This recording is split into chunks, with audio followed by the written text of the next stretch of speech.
I want to turn to the National Security Council. The National Security Council executive order that has now been put in place of National Intelligence, the chairman of the Joint Chiefs of Staff from the NSC principals meetings. They are now only invited when, quote, issues pertaining to their responsibilities and expertise are to be discussed, but allowed instead in all of the meetings. White House Chief Strategist Steve Bannon, former National Security Advisor Susan Rice tweeting this morning, "This is stone cold crazy."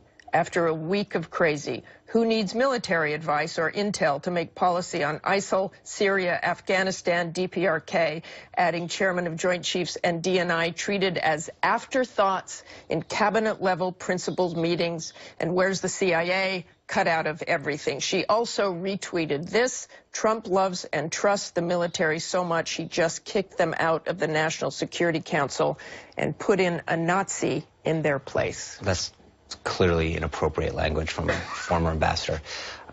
Look, stone cold crazy. The comments that she made. Look, the reality is that General Flynn, former head of the Defense Intelligence Agency, brought significant reforms to the NSC and to the Homeland Security Council, headed by Tom Bossert, who's an expert in all of this area.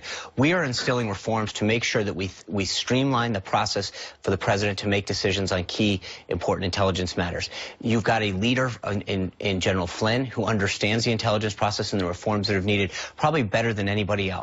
And when you talk about the missteps that were made by the last administration, with all due respect, I think Ambassador Rice might want to wait and see how we handle this, because I think so far they've got an expert team of folks that have come in to understand the our intelligence systems and how we can modernize. But streamlined without the chairman, without the DNI. We've got an unbelievable group of folks that are part of the NSC that are making decisions to get that. The president gets plenty of information from the chairman of the Joint Chiefs of Staff. He continues to meet with them on a regular basis. He gets briefed by the Secretary of Defense. But what modernize the National Security Council so that it is less bureaucratic and more focused on providing the president with the intelligence he needs to make Steve Bannon? Steve Bannon. What does he provide? Well, he was a former naval officer. He's got a tremendous understanding of the world and the geopolitical landscape that we have now. And so he's giving military advice in there? No, it's not giving advice. Part of this is analysis. The data comes in, and how we synthesize that data to make the best decision for our country is something that's not just about intelligence.